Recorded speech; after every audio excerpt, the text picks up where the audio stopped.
The fever burned through her body like wildfire across the Montana plains, and Akira Dawson knew she would die alone under the scorching sun of late August in 1873 if nobody found her soon. She had been left behind 3 days ago when the sickness took hold, her people moving on because staying meant risking everyone, and she understood their choice even as it broke her heart. The grass beneath her cheek felt brittle and dry, and she could no longer remember the last time she had taken a drink of water. Everything hurt, from her bones to her skin to the pounding in her skull that made thinking nearly impossible. She was 19 years old, and this barren stretch of land between Hecla and the Judith Basin would be her grave. Lucas Hamilton had been riding for 2 weeks straight, moving cattle from one pasture to another, his body sore and his mind numb from the repetitive work. At 23, he had already spent 5 years working the ranches of Montana Territory, saving what money he could and dreaming of the day he might own a small piece of land himself. His horse, a sturdy bay mare named Copper, suddenly stopped and refused to move forward, her ears pricked toward something in the tall grass about 50 yards off the trail. Lucas squinted against the bright afternoon sun, seeing nothing at first, but Copper had never steered him wrong before. He dismounted and approached carefully, his hand resting on the pistol at his hip out of habit rather than genuine concern. When he saw the woman lying motionless in the grass, his heart lurched in his chest. She was native, that much was clear from her clothing, and the long black hair spread around her head like a dark halo. For a moment he thought she might be dead, but then he saw the shallow rise and fall of her chest. Lucas dropped to his knees beside her, touching her forehead with the back of his hand. She was burning up, the fever so intense he could feel the heat radiating from her skin.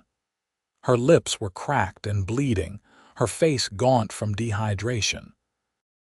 She wore a simple buckskin dress that had seen better days, and there were no supplies anywhere near her, no water, no food, nothing. "Miss," he said softly, knowing she probably could not hear him but feeling the need to speak anyway. "Miss, can you hear me?" Her eyelids fluttered but did not open. A small sound escaped her throat, something between a moan and a whimper. Lucas looked around, seeing no one else, no camp, no sign that anyone would be coming back for her. The realization settled over him like a heavy blanket. She had been left behind, abandoned to die. He could not let that happen.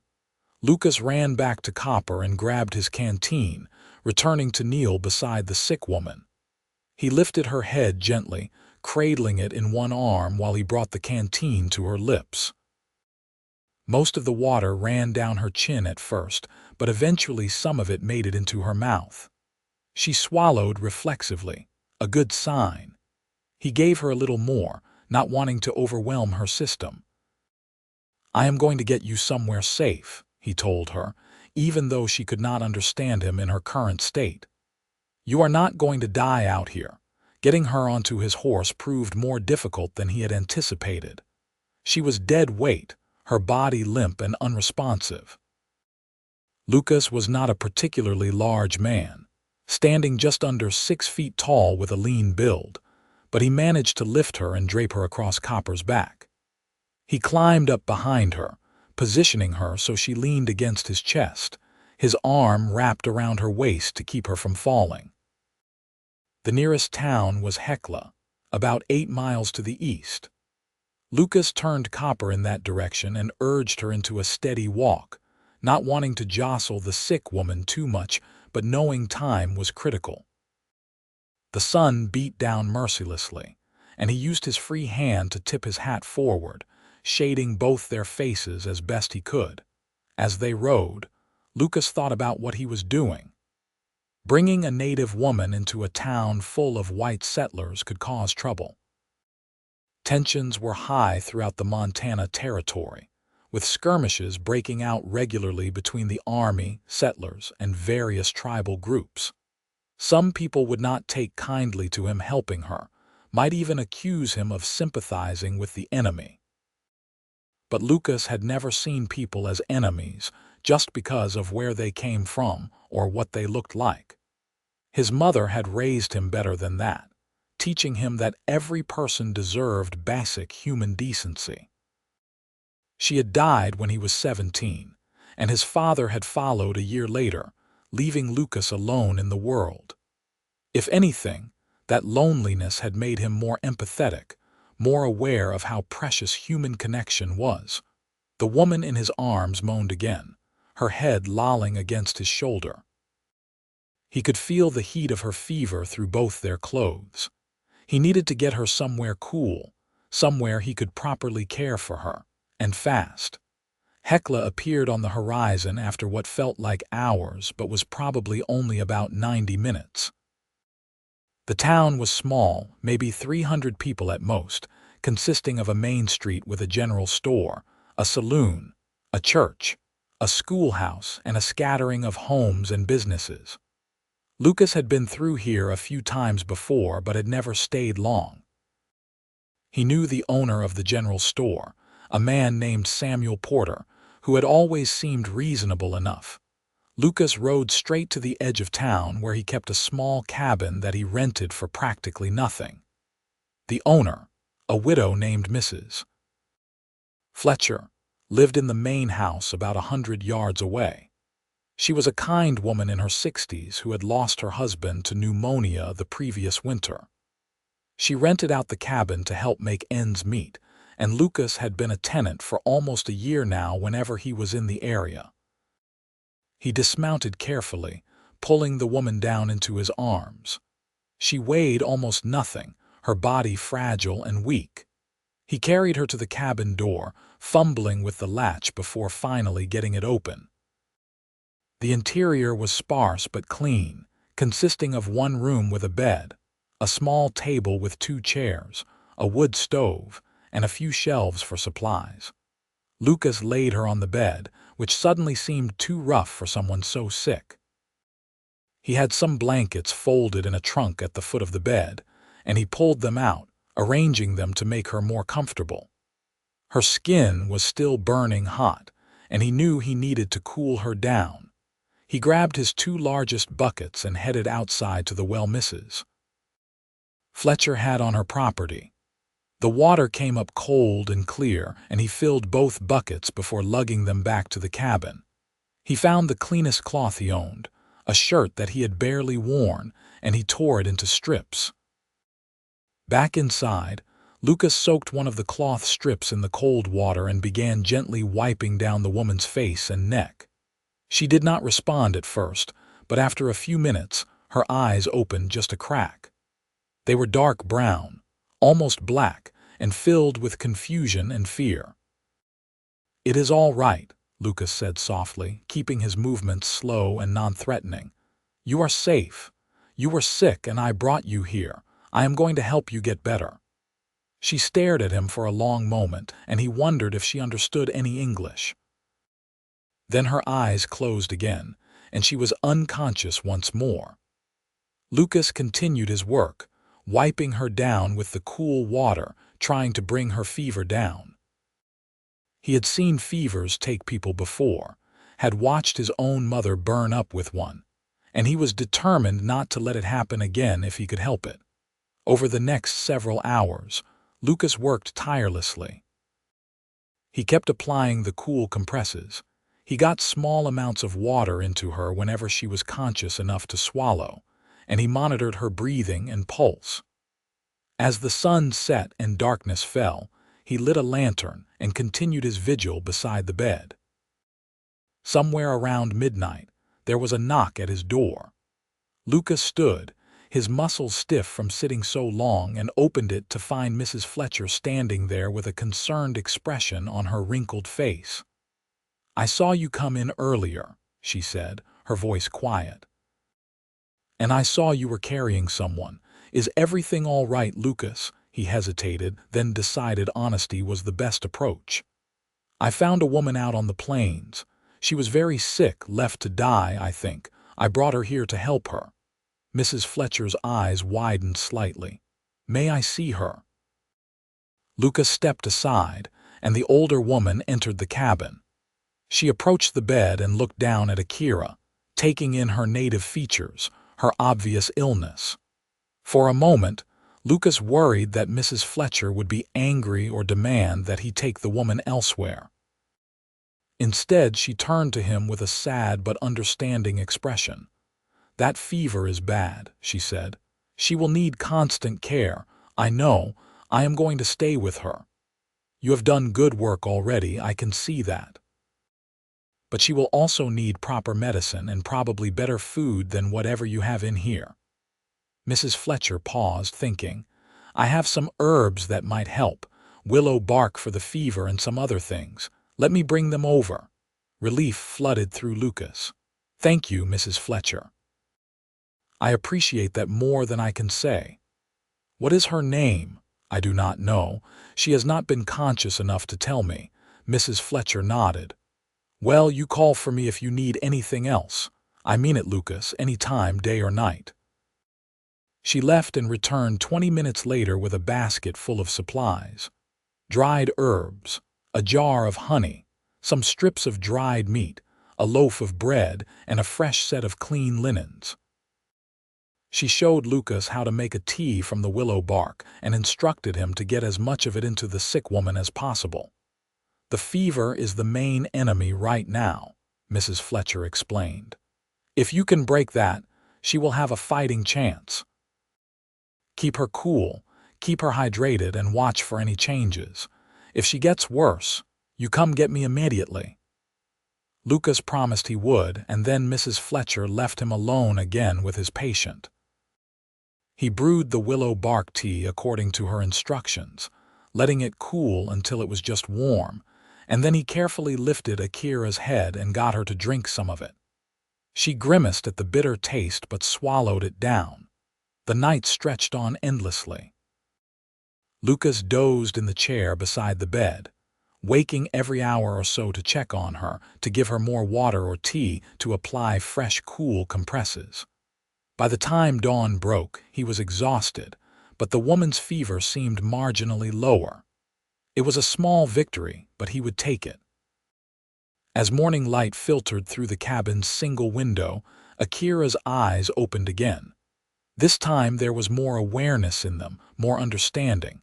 She looked at Lucas for a long moment, her gaze traveling over his face, his clothes, the cabin around them. "Where am I?" she asked in English, her voice hoarse and barely above a whisper. Lucas felt a wave of relief that she spoke his language. "You are in Hecla, Montana territory. I found you out on the plains. You were very sick. I brought you here to help you." She closed her eyes, processing this information. When she opened them again, there were tears gathering at the corners. "My people left me. I know. I am sorry. They had to. The sickness, it would have spread. They could not risk everyone." She paused, struggling to breathe properly. "I would have done the same." Lucas did not know what to say to that, so he simply nodded. He reached for the cup of water he had kept ready and held it to her lips. "You need to drink. You are very dehydrated." She drank gratefully, the water seeming to revive her slightly. "What is your name?" "Lucas Hamilton." "What is yours?" "Akira Dawson." The surname surprised him. "Dawson? My father was a white man, a trapper. He married my mother, lived with our people for many years before he died. I am half white, half Cheyenne." She said it matter-of-factly, without shame or pride, just stating a fact. "Well, Akira Dawson, you gave me quite a scare. Your fever was very high. It still is, but it seems a bit better than last night." "Why did you help me?" she asked, her dark eyes searching his face. "You could have left me there. Most would have." Lucas considered the question seriously. "Because it was the right thing to do. Because you are a person who needed help and I was in a position to give it. It is as simple as that." Something shifted in her expression, a softening, a vulnerability. "Thank you," she whispered. "Thank you for saving my life." "You are not out of danger yet," he warned. "You need to rest, to let your body heal. I am going to take care of you until you are better. Why would you do that? You do not know me. Does that matter? She seemed to think about this, and then a small, weak smile touched her lips. I suppose it does not. Over the next 3 days, Lucas barely left Akira's side. He continued the routine Mrs. Fletcher had helped him establish. Willow bark tea every few hours, cool compresses when the fever spiked, small amounts of broth made from the dried meat, and constant monitoring. Akira drifted in and out of consciousness, sometimes aware and able to hold brief conversations, other times lost in fever dreams where she called out in Cheyenne and thrashed weakly against the blankets. During the times when she was lucid, Lucas learned more about her. She was 19, and she had grown up moving with her band across the Montana and Wyoming territories. Her father had taught her English and had instilled in her a curiosity about the white man's world, even as he embraced her mother's culture. When he died 5 years ago, Akira had remained with her mother's people, but her mixed heritage had always made her feel like she existed between two worlds, never fully belonging to either. You have family? She asked him on the third afternoon, her voice stronger than it had been but still weak. Lucas shook his head. Not anymore. My parents both died a few years back. No brothers or sisters, it is just me. That must be lonely. Sometimes, he admitted, but I have learned to manage. I keep busy with work, move from place to place. It is not a bad life. But is it a good one? The question caught him off guard. He thought about it, really thought about it. I suppose I never considered it much one way or the other. It is just life, you know. You wake up, you do what needs doing, you go to sleep, and then you do it all again the next day. That sounds very lonely, Akira said softly. Maybe it is, Lucas said, surprising himself with the admission. What about you? Before you got sick, what was your life like? Similar, I think. I existed but did not really live. I helped with the work, moved when we moved, did what was expected of me. But I always felt like I was waiting for something, for some purpose or meaning that never came. She paused, coughing slightly.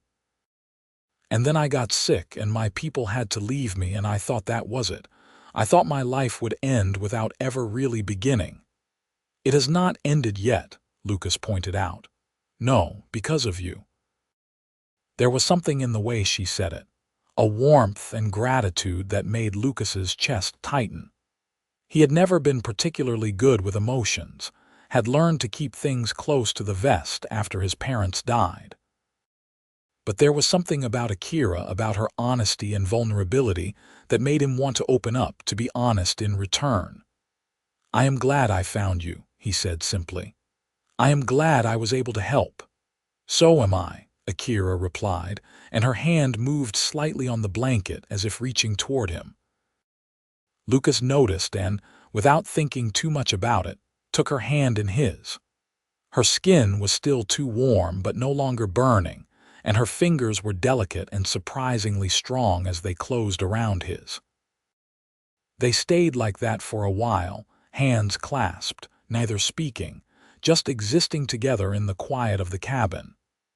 It was, Lucas thought, the most connected to another person he had felt in years. By the end of the first week, Akira's fever finally broke. Lucas woke one morning to find her sitting up slightly, her color better, her eyes clear and alert. The relief he felt was so intense it almost brought him to his knees. You are looking much better, he said, trying to keep his voice steady. I feel much better, she confirmed. Weak but better. The fever is gone. Thank God, Lucas said, and he meant it. He had been so worried, especially during the nights when her fever spiked and she became delirious. There had been moments when he genuinely feared she would not make it. You have been taking care of me this whole time. Akira asked, looking around the cabin as if seeing it properly for the first time. Yes, Mrs. Fletcher, the woman who owns this place, has been helping too, bringing supplies and medicine. I would like to thank her. You will get your chance. But first, You need to eat something more substantial. You have been living on broth and tea for a week." Lucas prepared a simple meal of bread, honey, and some eggs he had traded for at the general store. Akira ate slowly but steadily, clearly hungry but not wanting to overwhelm her system. As she ate, Lucas found himself studying her more carefully than he had before. When she was not burning with fever and on the edge of death, she was actually quite beautiful. Her features were delicate but strong, with high cheekbones and a determined set to her jaw. Her long black hair, which he had done his best to keep from getting too tangled, hung in loose waves around her shoulders. She caught him looking and raised an eyebrow. "What?" "Nothing," Lucas said quickly, feeling heat rise to his face. "Just glad to see you eating. It is a good sign." Akira smiled, and it transformed her entire face. "You are a terrible liar, Lucas Hamilton." Despite his embarrassment, Lucas found himself smiling back. There was something easy about being around Akira, something comfortable and natural that he had not expected. Maybe it was because they had been through so much together already, even though they had only known each other for a week. Or maybe it was something else, something deeper that he was not quite ready to examine too closely. Over the next 2 weeks, Akira grew stronger each day. Lucas helped her take short walks around the cabin, supporting her when her legs got tired. Mrs. Fletcher visited regularly, bringing food and clean clothes and treating Akira with a kindness that brought tears to the younger woman's eyes. The older woman even gave Akira one of her old dresses, a simple blue cotton that fit reasonably well after some minor adjustments. "You have been so kind to me," Akira told Mrs. Fletcher during one visit. "Both of you. I do not know how I will ever repay you." "You do not need to repay anything," Mrs. Fletcher said firmly. "You just focus on getting better. That is all the repayment we need." As Akira recovered, she and Lucas fell into an easy routine. He still slept in the chair most nights, insisting she keep the bed, though his back was starting to protest the arrangement. They talked for hours, sharing stories about their lives, their hopes, their fears. Lucas learned that Akira loved the night sky, that she could name most of the constellations in both English and Cheyenne. She learned that Lucas had a gift for working with horses, that animals seemed to trust him instinctively. "I always wanted to have my own ranch," Lucas confessed one evening as they sat outside the cabin watching the sun set. "Nothing huge, just a small place with good pasture and a few dozen horses. I have been saving money for years, but land is expensive, and I am still quite a ways from having enough." "That sounds like a good dream," Akira said. "Where would you want this ranch?" "Somewhere around here, I think. Montana Territory has good land, plenty of space. And it is beautiful, especially in the summer." "It is," Akira agreed. "My people loved this land. We roamed these plains for generations." There was a sadness in her voice, an acknowledgement of how much was changing, how the old ways were disappearing. Lucas wanted to say something comforting, but did not know what. Instead, he reached over and took her hand again, something that had become a common gesture between them. She squeezed his fingers gently, and they sat together in comfortable silence as the sky turned from gold to pink to deep purple. That night, as Lucas was preparing to settle into his chair for sleep, Akira spoke up from the bed. "Lucas?" "Yes, you do not have to sleep in the chair anymore. The bed is big enough for both of us, and I trust you." Lucas felt his heart skip. "Are you sure?" "I do not want to make you uncomfortable." "You have seen me at my absolute worst," Akira pointed out. "You have bathed me, held my hair while I was sick, stayed up all night making sure I did not die. I think we are past the point of worrying about propriety." She had a point. Lucas hesitated only a moment longer before agreeing. He lay down on top of the blankets on one side of the bed while Akira was tucked under them on the other. The first night was a bit awkward, both of them careful not to accidentally touch, but by the second night, it felt natural. By the third night, Lucas woke to find Akira had moved closer in her sleep, her head resting against his shoulder. He did not move, did not want to wake her. Instead, he lay there in the darkness, listening to her breathe, feeling the warmth of her body against his. Something was happening between them, something he had not anticipated or planned for. He was falling for her, had probably been falling for her since the moment he found her in the grass and decided to save her life. The question was, did she feel the same way? He got his answer a few days later. They had gone for a longer walk than usual, making it almost half a mile from the cabin before Akira needed to rest. They sat beneath a large cottonwood tree, its leaves rustling softly in the breeze. "I have been thinking," Akira said, not looking at him, "about what happens next. When I am fully recovered." Lucas felt his stomach drop. He had been avoiding thinking about this, about the fact that Akira would eventually be well enough to leave, to go wherever she wanted. The thought of her leaving, of losing her, made him feel physically ill. "What do you want to do?" he asked, trying to keep his voice neutral. "I do not know," she admitted. "I cannot go back to my people. Even if I could find them, I would just be a burden. The sickness weakened me too much, and it will be months before I am fully strong again, and I have no other family, nowhere else to go." "You could stay here," Lucas said quickly, the words tumbling out before he could stop them. "With me, I mean. If you wanted to, you could stay in the cabin and I would take care of you until you figured out what you wanted to do." Akira turned to look at him, her dark eyes searching his face. "Why would you do that, Lucas? You have already done so much." "Because I want to," he said honestly. "Because these past few weeks, having you here, taking care of you, talking with you, it has been the happiest I have been in years. Because the thought of you leaving makes me miserable."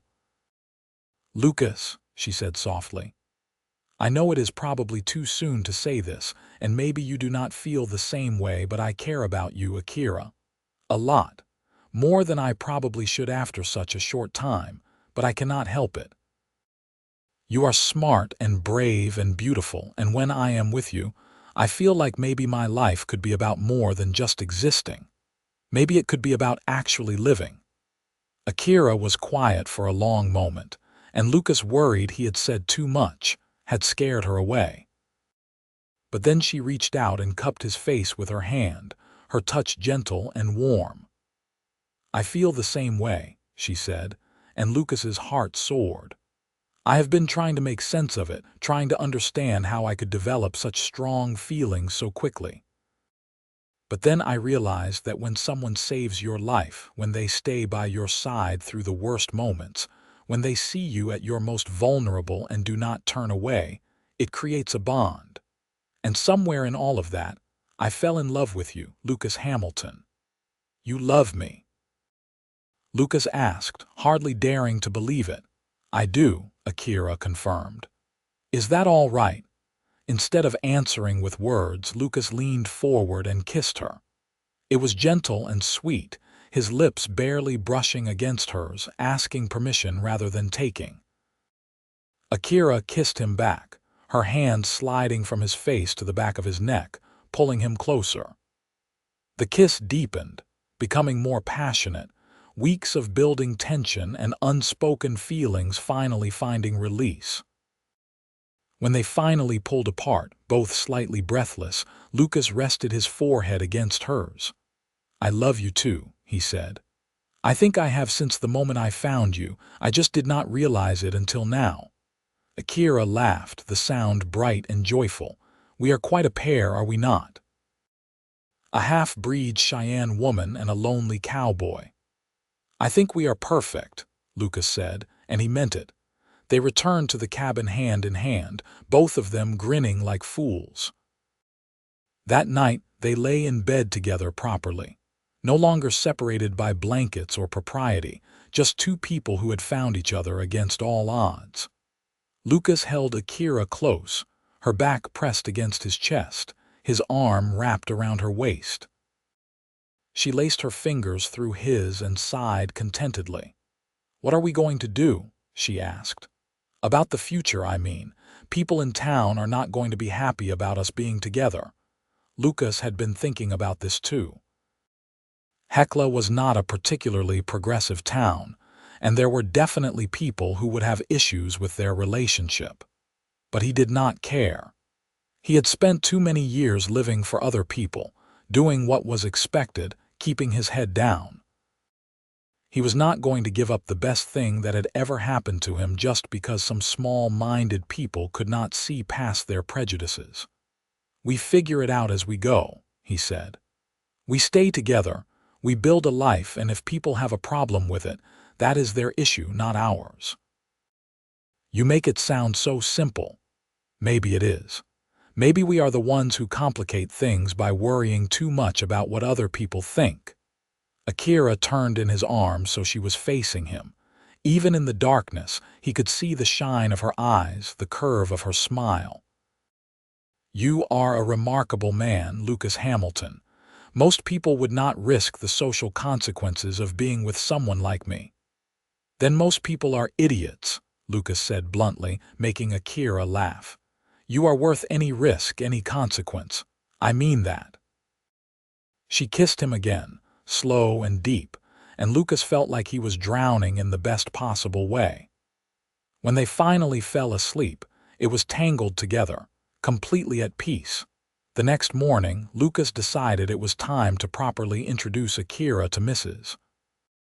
Fletcher and to start thinking about their future in more concrete terms. He could not live in the cabin indefinitely, not if he wanted to save up enough for that ranch. He needed to get back to work, which meant leaving Akira alone during the day. After breakfast, they walked over to Mrs. Fletcher's main house. The older woman answered the door and immediately smiled when she saw them holding hands. "Well now," she said, her eyes twinkling. "I had been wondering if something might develop between you two. Come in, come in." They sat in Mrs. Fletcher's comfortable parlor, and Lucas explained the situation. He and Akira were together now, and they wanted to build a life in Hekla if possible. But Lucas needed to work, and he did not like the idea of Akira being alone all day, especially when she was still recovering. Mrs. Fletcher listened carefully, nodding along. When Lucas finished, she leaned back in her chair and looked at both of them thoughtfully. "I have a proposition," she said. "Lucas, you have been a good tenant, always paying on time, keeping the cabin nice. And Akira, you seem like a sweet girl who has been through more than anyone should have to endure. So here is what I am thinking. Akira, you come work for me. Just light duties, mind you, nothing that will overtax you while you are still recovering. Help me with the cooking, the cleaning, maybe some mending. In exchange, I will pay you a small wage and Lucas can continue renting the cabin at the same rate. That way you two can be together, you both have income, and I get some much-needed help around this place." Lucas and Akira exchanged glances, and he could see the hope and relief in her eyes. It was a perfect solution, at least for the short term. "That is incredibly generous of you, Mrs. Fletcher," Lucas said. "Are you sure?"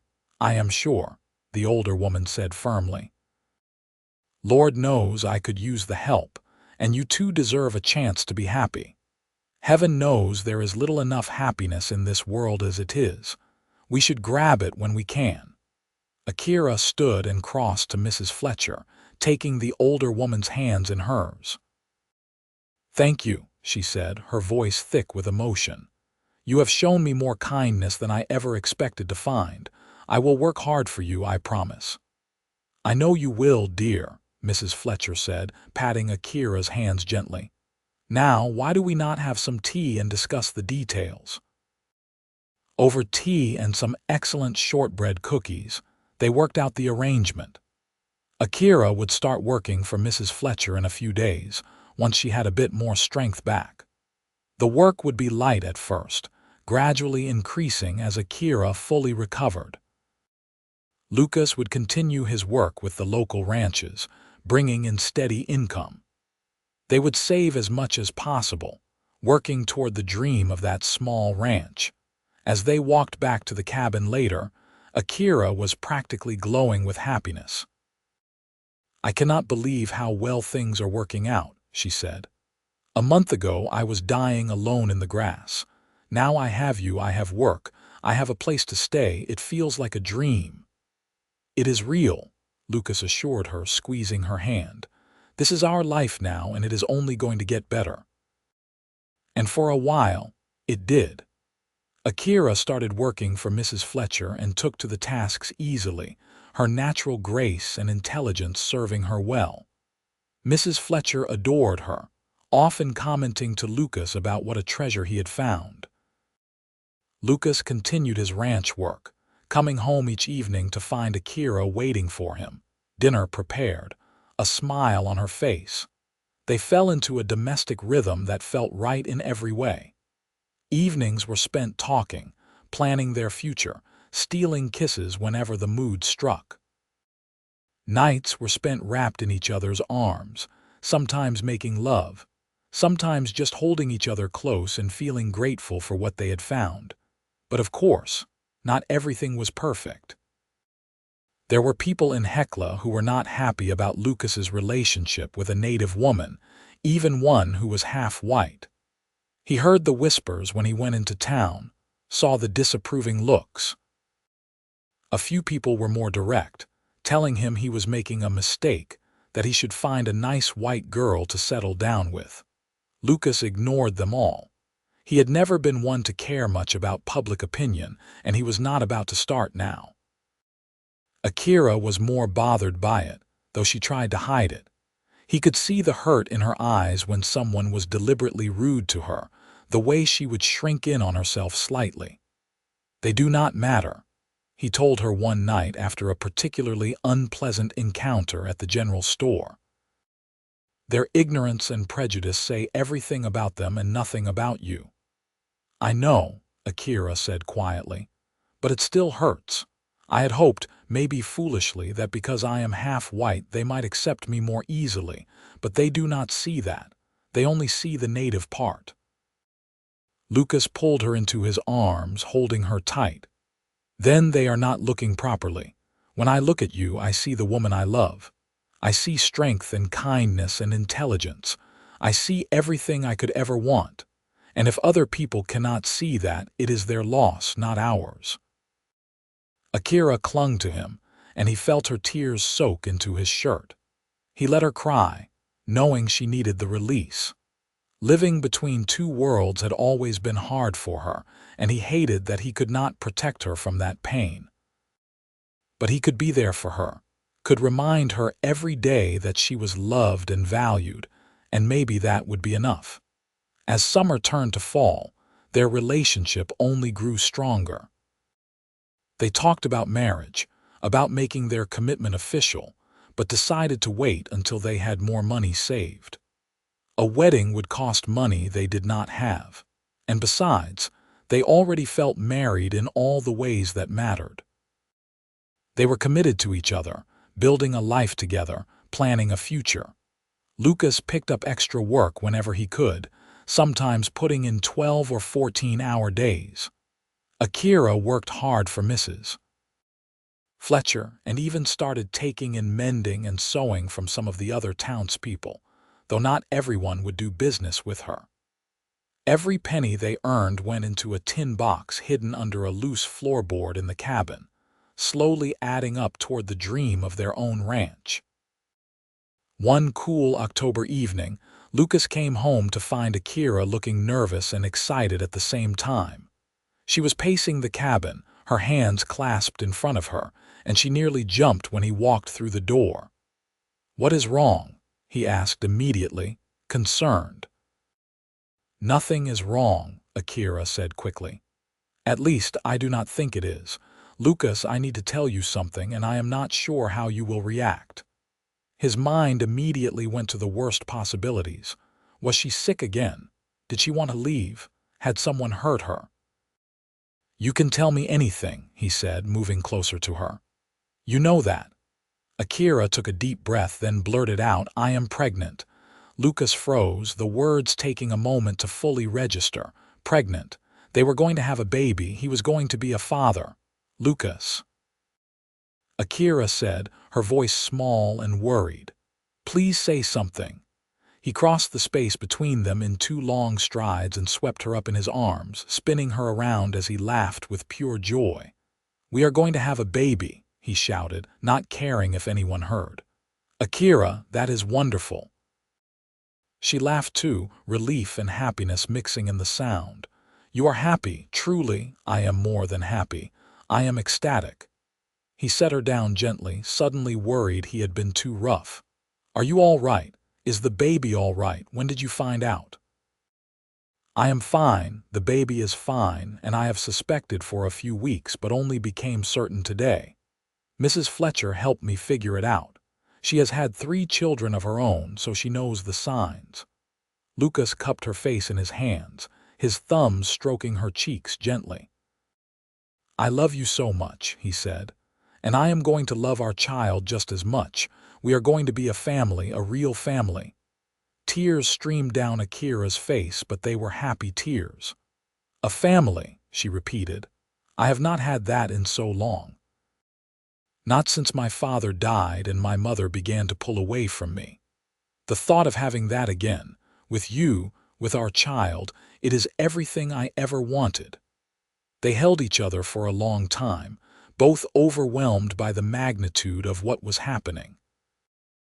Their lives were about to change in ways they could barely imagine, and while there would certainly be challenges ahead, especially as an unmarried interracial couple having a child in a conservative frontier town, Lucas could not bring himself to be worried, not when he had Akira by his side. We need to get married, he said suddenly. Properly, officially, before the baby comes. Lucas, we do not have the money for a wedding. We do not need a fancy wedding. We just need a preacher and a couple of witnesses. Mrs. Fletcher will stand up with us, I am sure. And I can ask Tom from the ranch. He is a good man, never said a word against you. Akira smiled up at him. You really want to marry me? I have wanted to marry you since the day you told me you loved me. I just thought we should wait, be practical. But now, with the baby coming, I do not want to wait anymore. I want you to be my wife officially and legally. I want our child to be legitimate. I want the world to know that you are mine and I am yours. Then yes, Akira said. Yes, I will marry you, Lucas Hamilton. Nothing would make me happier. They were married 3 weeks later in the small church in Hecla. It was not a large or elaborate affair. Mrs. Fletcher stood up with Akira, and Tom Crawford, a fellow ranch hand who Lucas had worked with for years, stood up with Lucas. The preacher, an elderly man named Reverend Matthews, agreed to perform the ceremony without judgment or comment on the bride's heritage, which Lucas appreciated.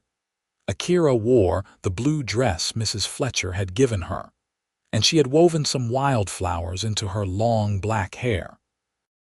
Lucas wore his best clothes, which admittedly were not that impressive, but he had bathed and shaved and tried to look as presentable as possible. When he saw Akira walking down the aisle toward him, he thought she was the most beautiful thing he had ever seen. The ceremony was simple and traditional. They spoke their vows, exchanged the rings that Lucas had saved up to buy, and then Reverend Matthews pronounced them husband and wife. When Lucas kissed his new bride, he poured everything he felt into it, all his love and hope and determination to make her happy. There were only a handful of people at the wedding, mostly friends of Mrs. Fletcher's who were open-minded enough not to care about Akira's heritage. After the ceremony, Mrs. Fletcher hosted a small reception at her house with cake and cider. It was modest but perfect, exactly what Lucas and Akira needed. As the sun set and the guests departed, Lucas and Akira walked back to their cabin, now officially husband and wife. They made love that night with a tenderness and passion that seemed deepened by their new legal bond. Afterward, lying together in the darkness, Akira's head on Lucas's chest and his hand resting protectively on her still flat stomach, Lucas felt a contentment he had never known before. "I am going to be a good father," he said quietly. "I promise you that." "I know you will," Akira replied. "You are already good at taking care of people. You saved my life, remember?" "And you saved mine," Lucas said. "Maybe not in the same way, but you did. Before I found you, I was just going through the motions, existing but not really living. You changed that. You gave me purpose and meaning and love. You gave me a reason to want more from life." Akira tilted her head up to kiss him softly. "We saved each other then. That seems fair." As winter approached, they continued to work and save money, now more motivated than ever with a baby on the way. Lucas took every job he could get, including some dangerous work breaking wild horses that paid better than regular ranch work. Akira continued working for Mrs. Fletcher, though they adjusted her duties as her pregnancy progressed, and certain tasks became more difficult. The townspeople's reactions to Akira's pregnancy were mixed. Some people were openly disapproving, muttering about mixed-blood children and the problems they would face. Others were more kind, offering congratulations and even some hand-me-down baby clothes and supplies. Lucas quickly learned to focus on the latter group and ignore the former.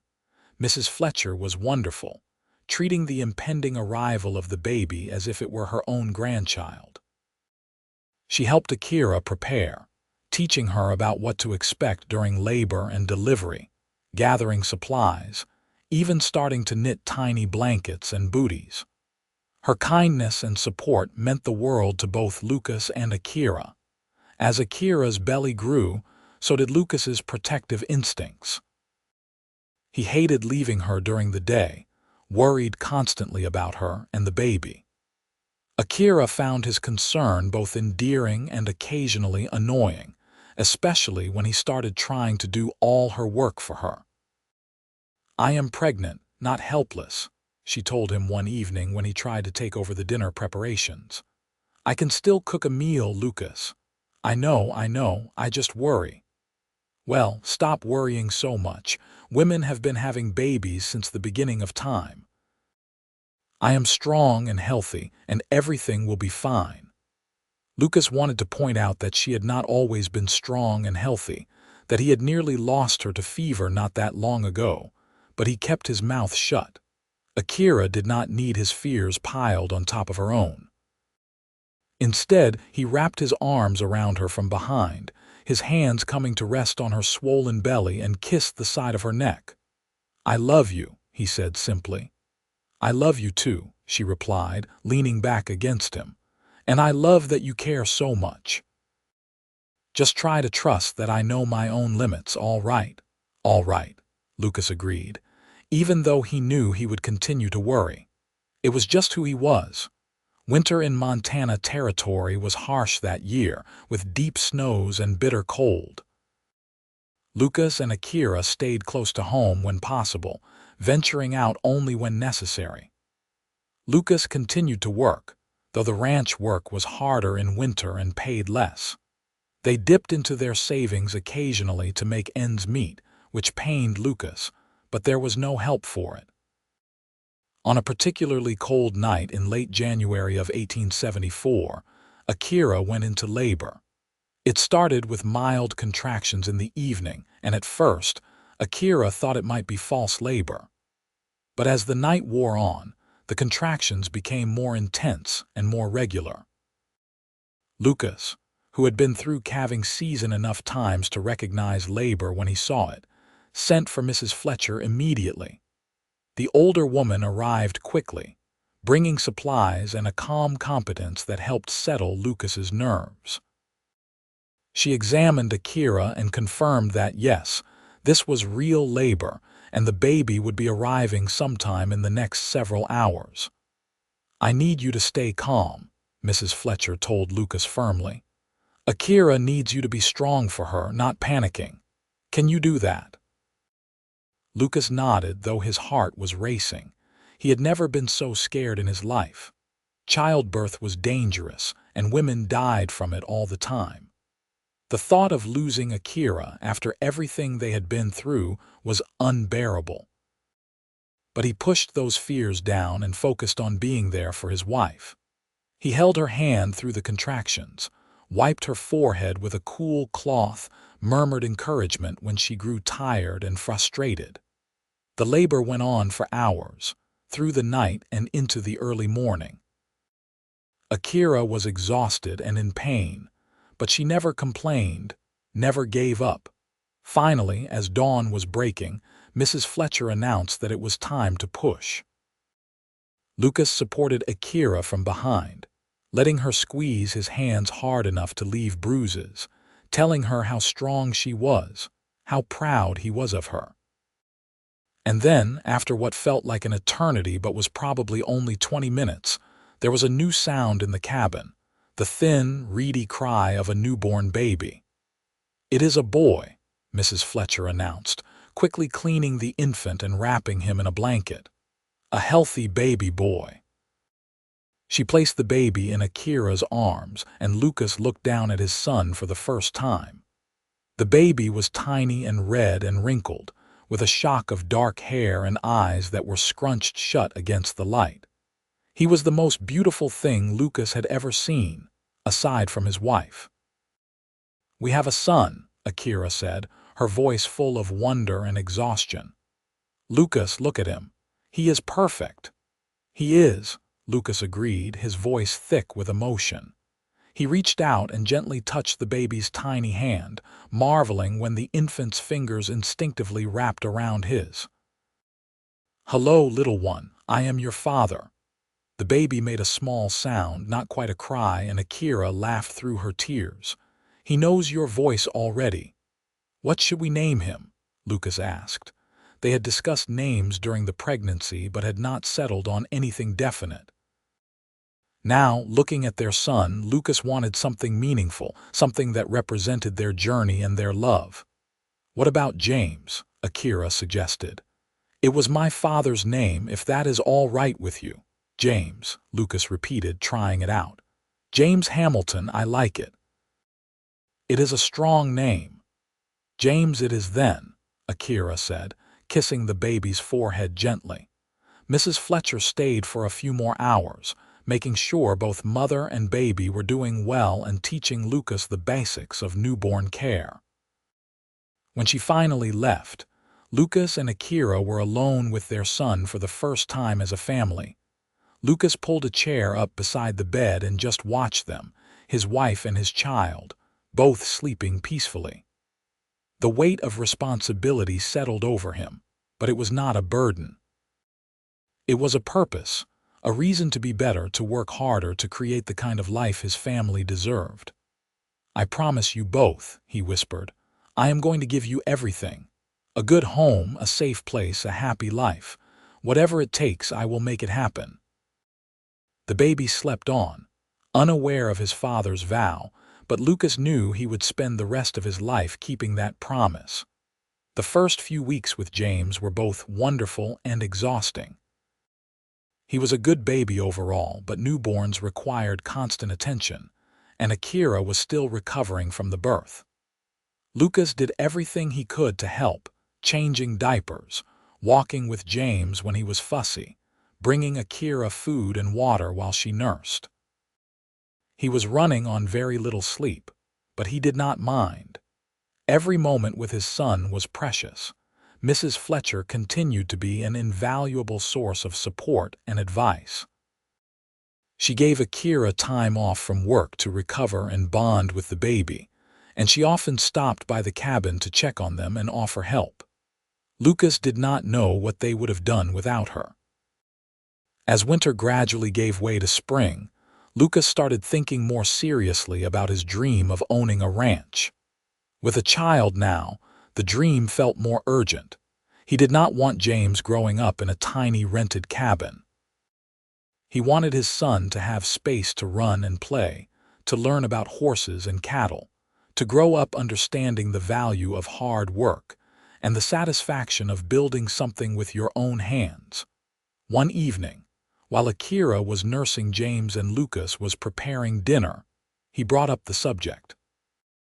"I have been thinking," he said carefully, "about our ranch fund. We have a decent amount saved up now, and with spring coming, land prices might be reasonable. Maybe we should start seriously looking for a property." Akira looked up from the baby, interest sparking in her eyes. "Really? You think we have enough? Not for everything we would need, but maybe enough for a down payment on some land. I could build us a house, start with just a few horses. It would take time to build it up into a real working ranch, but we could do it." "I love that idea," Akira said, smiling. "James could grow up with horses and open spaces. It would be a good life for him." "For all of us," Lucas agreed. Over the next few months, Lucas started making inquiries about available land. There were a few properties for sale in the area, but most were either too expensive or not suitable for what he had in mind. He was starting to get discouraged when Tom Crawford mentioned that he had heard about a place about 15 miles west of Hecla that might be available. "Old man Porter died last fall," Tom explained. "Left his property to his daughter back east, but she does not want anything to do with it. Word is she is looking to sell cheap, just wants to be rid of it." Lucas's interest was immediately piqued. He knew the Porter place slightly. It was not huge, maybe 160 acres, but it had good water access and decent pasture. If the price was right, it could be exactly what they needed. He rode out the next day to look at the property. It was in rougher shape than he remembered, the old cabin falling apart and the fences all in need of repair. But the bones were good, and Lucas could see the potential. He stood in the middle of what would be his pasture and imagined horses grazing, imagined James running through the grass, imagined building a life here with Akira. Getting in touch with Porter's daughter took some time, but eventually, Lucas was able to send a letter to her in Philadelphia. In it, he explained his situation. A young married man with a new son, trying to build a life for his family, willing to work hard and take care of the property. He made an offer that was every cent they had saved, plus a commitment to pay a small amount monthly for the next 5 years. The wait for a response was agonizing. Days turned into weeks, and Lucas started to think his letter had been lost or ignored. But then, nearly 2 months later, a response arrived. Porter's daughter accepted his offer. The land was his. Lucas ran the entire way back to the cabin from town, bursting through the door with the letter in his hand. Akira was sitting in the rocking chair Mrs. Fletcher had gifted them, nursing James, and she looked up in surprise at his dramatic entrance. "We got it," Lucas said, breathless and grinning. "The Porter place, it is ours, Akira. We own land now, we are going to have our ranch." Akira's face lit up with joy. She carefully shifted James to her shoulder and stood, crossing to Lucas and throwing her free arm around him. "That is wonderful. Oh, Lucas, I am so proud of you." He held her and the baby close, feeling like his heart might burst from happiness. Everything was finally coming together. They had each other, they had their son, and now they had land. It was the foundation for the future he had dreamed of. Moving to the new property took time and effort. The old cabin was barely livable, so Lucas spent every spare moment working on repairs while still keeping his job at the local ranches. Tom and a few other men he had worked with helped out when they could, and slowly but surely the cabin was transformed into a decent home. Mrs. Fletcher was sad to see them go, but excited for their new adventure. "You have earned this," she told Lucas and Akira the day before they moved. "You have both worked so hard and overcome so much. That baby boy is going to grow up in a good home with parents who love him and love each other. That is more than most children get in this world." "We could not have done any of this without you," Akira said, hugging the older woman tightly. "You took us in when we had nothing, gave us work and support and kindness. You are family to us, Mrs. Fletcher, and you always will be." "And you to me, dear girl," Mrs. Fletcher replied, her eyes misty with tears. "You make sure to bring that baby around to visit his grandmother, you hear. They promised they would, and they kept that promise. Even after moving to the ranch, they made regular trips to Hecla to visit Mrs. Fletcher, and she often came out to the ranch to see how they were doing and to spend time with James. Life on the ranch was hard work, but satisfying. Lucas started small, buying 3 horses with what little money they had left after the land purchase. He broke and trained them, then sold them for a profit. With that money, he bought 4 more horses. The cycle continued, slowly building up both his herd and his reputation as someone who could turn wild horses into reliable mounts. Akira took care of James and the household while also starting a small garden and learning how to preserve food for the winter. She was a natural at managing their limited resources, making sure nothing went to waste. Despite the hard work and the often precarious nature of their finances, they were happy. James grew from an infant into a toddler, and then into a curious, energetic little boy. He had his mother's dark hair and eyes, but his father's smile and easy way with animals. By the time he was 3, he was already following Lucas around the ranch, wanting to help with everything, asking endless questions about the horses and the land. "He is going to be a good rancher someday," Lucas told Akira one evening as they watched James attempt to feed an apple to one of the horses, his little hand barely reaching high enough. "He is going to be a good man," Akira corrected. "Like his father." Lucas pulled her close, kissing the top of her head. "I hope so. I want him to have a better life than either of us had growing up. I want him to know he is loved and valued and that he can be anything he wants to be." "He will know all of that," Akira assured him, "because he has us."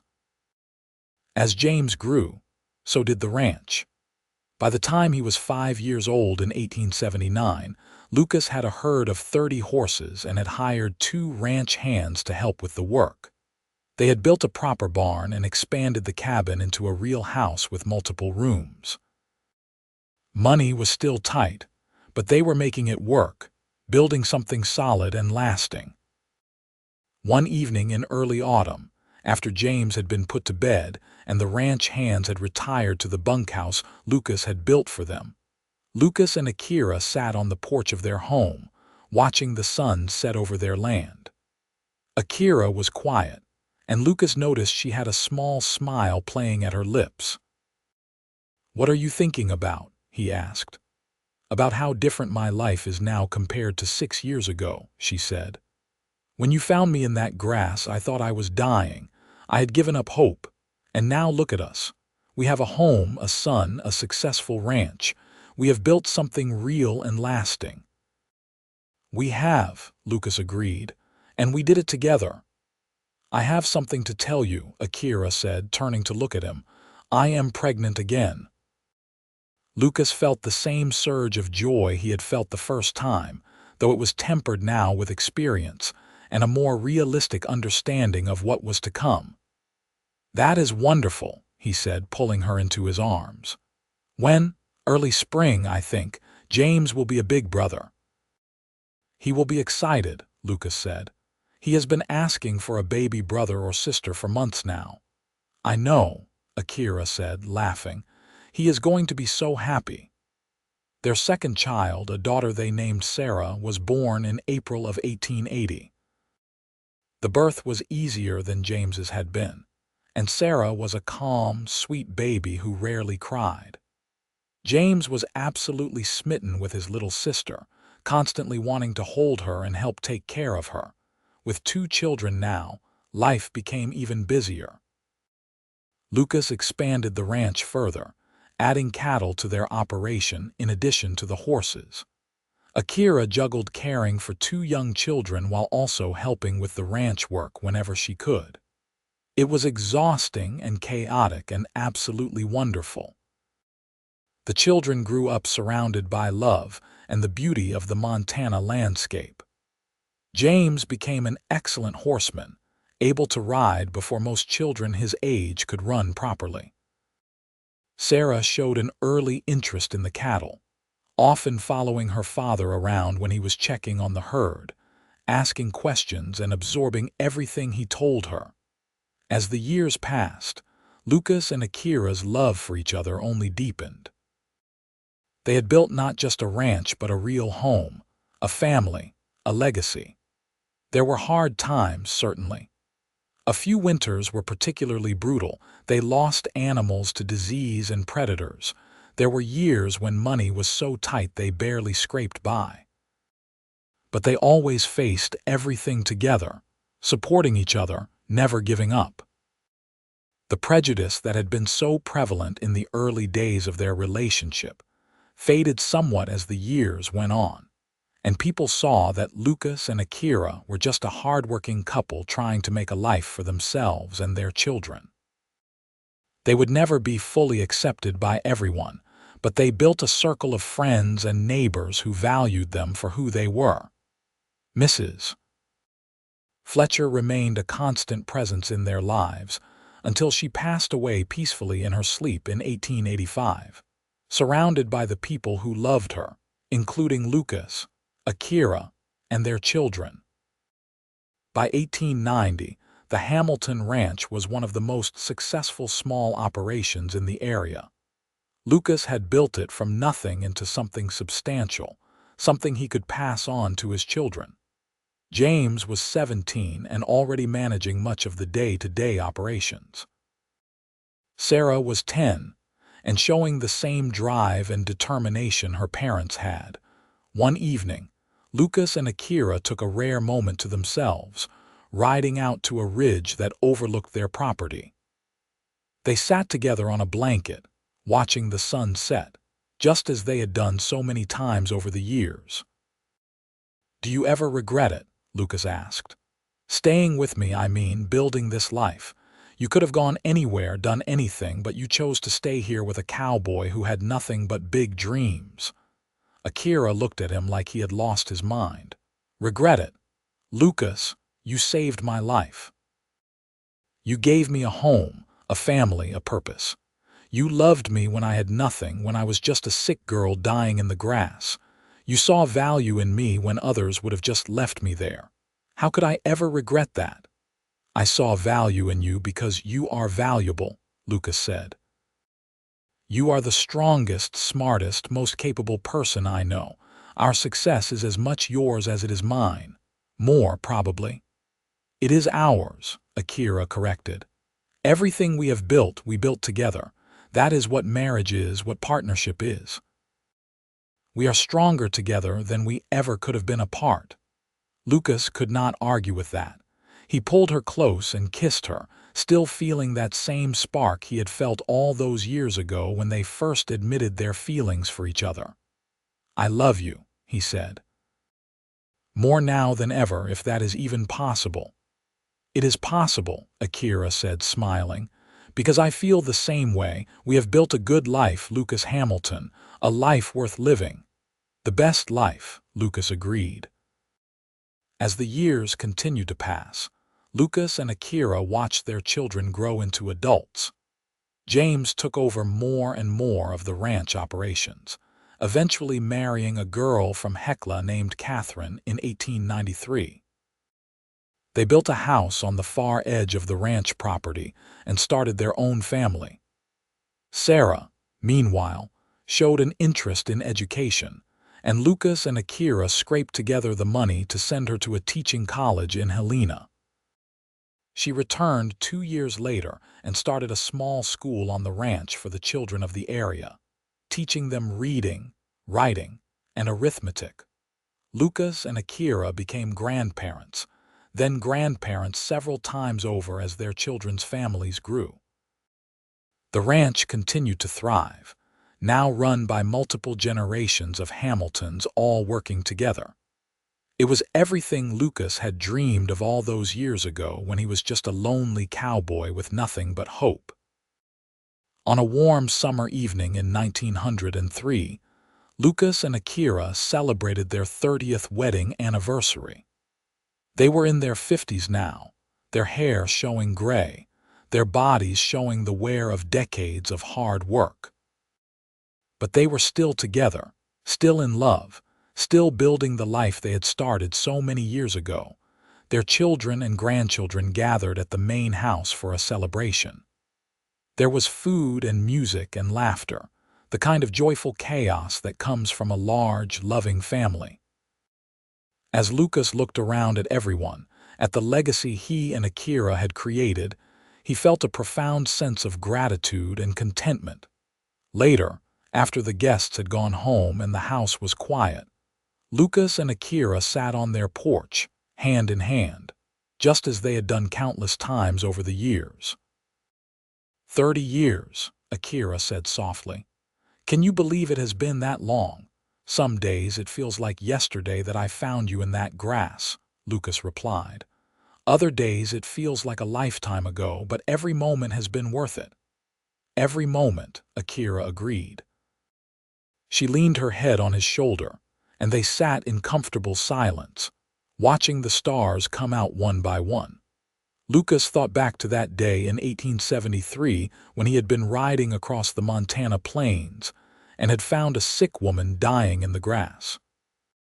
He had made the decision to save her, to care for her, never knowing that decision would change his entire life. That one act of compassion had led to everything good he had now: his wife, his children, his grandchildren, his ranch, his purpose. Thank you, he said suddenly. For what? Akira asked, lifting her head to look at him. For choosing me, for staying, for building this life with me, for giving me everything I never knew I needed.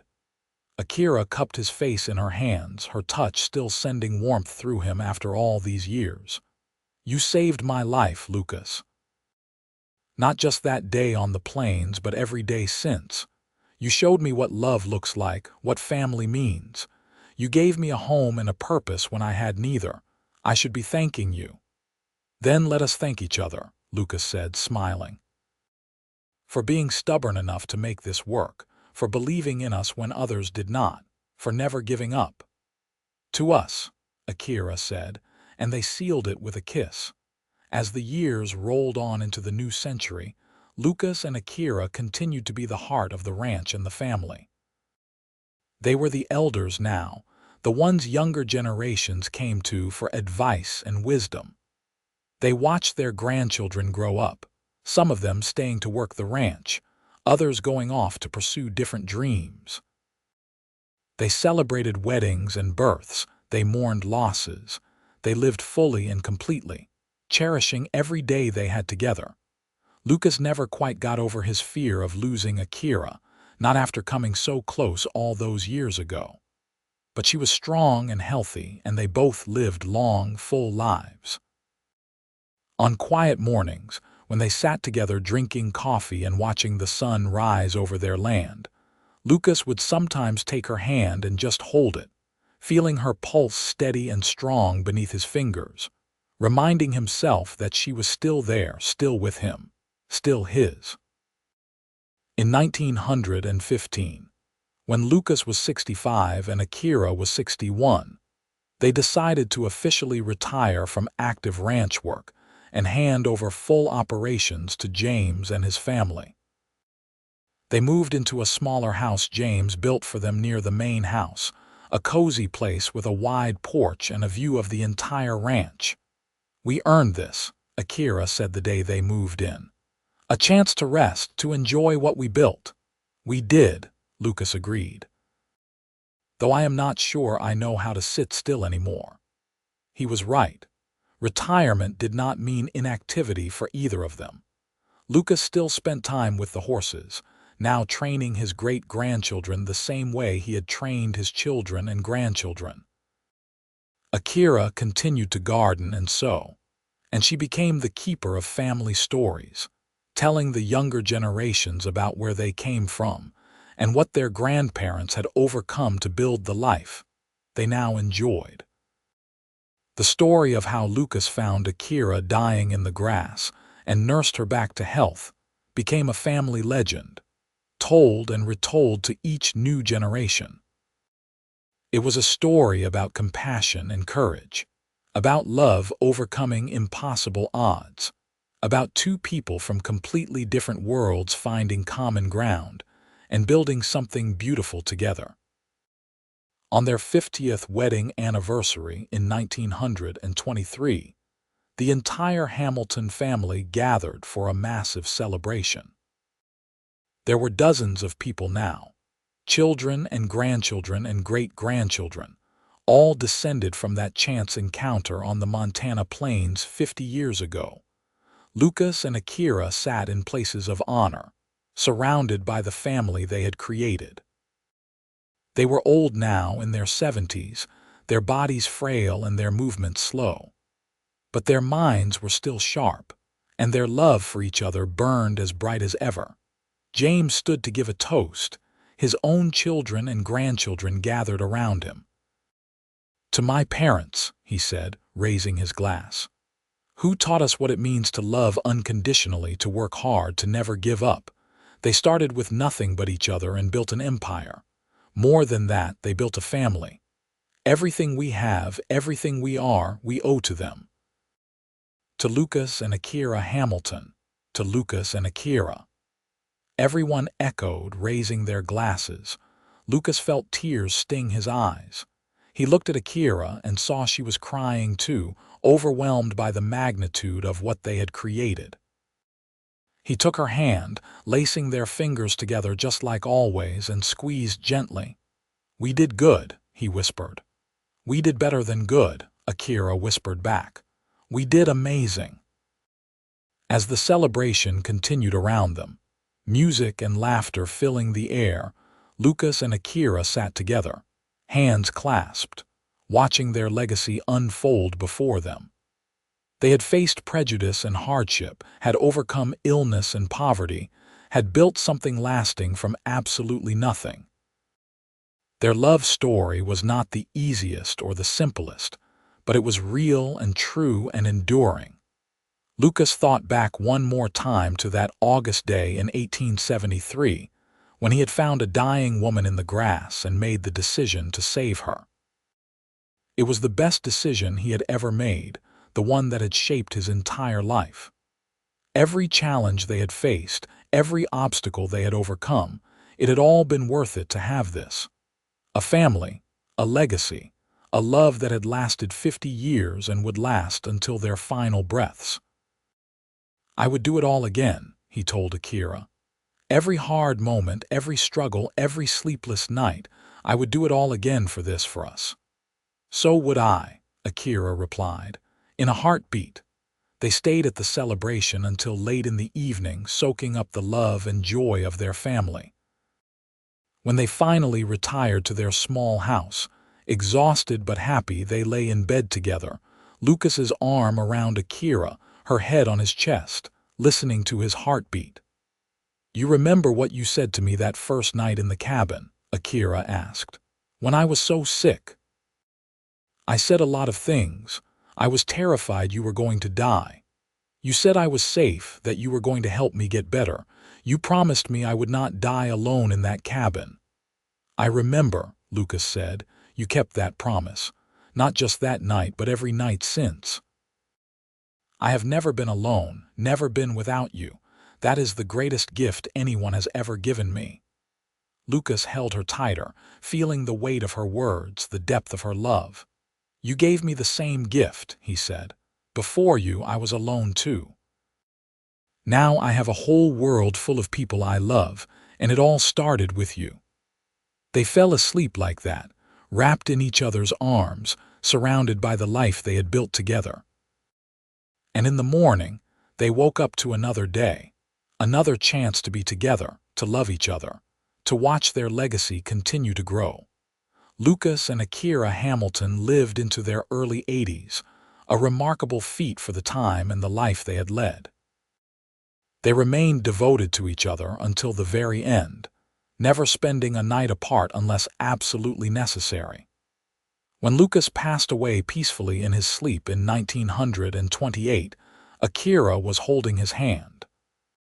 She followed him less than a year later, her heart simply giving out, the family said, because it could not bear to beat without him. They were buried together on a hill overlooking the ranch they had built, under a large cottonwood tree that had been there since the beginning. Their grave marker was simple but meaningful: Lucas Hamilton, 1850–1928, and Akira Dawson Hamilton, 1854–1929. Together they built a legacy of love, family, and perseverance. Their story began with compassion and ended with a lifetime of devotion. Forever together. The Hamilton Ranch continued to thrive for generations, passed down through the family, each generation adding their own chapter to the story, but never forgetting the foundation that Lucas and Akira had laid. The tale of how a cowboy found a dying native woman in the grass and nursed her back to health, how they fell in love against all odds and built an empire together, became the cornerstone of family history, told and retold, inspiring each new generation to face their own challenges with the same courage and determination their ancestors had shown. And somewhere beyond the stars, Lucas and Akira were together still, their love transcending even death, eternal and unbreakable, just as it had always been.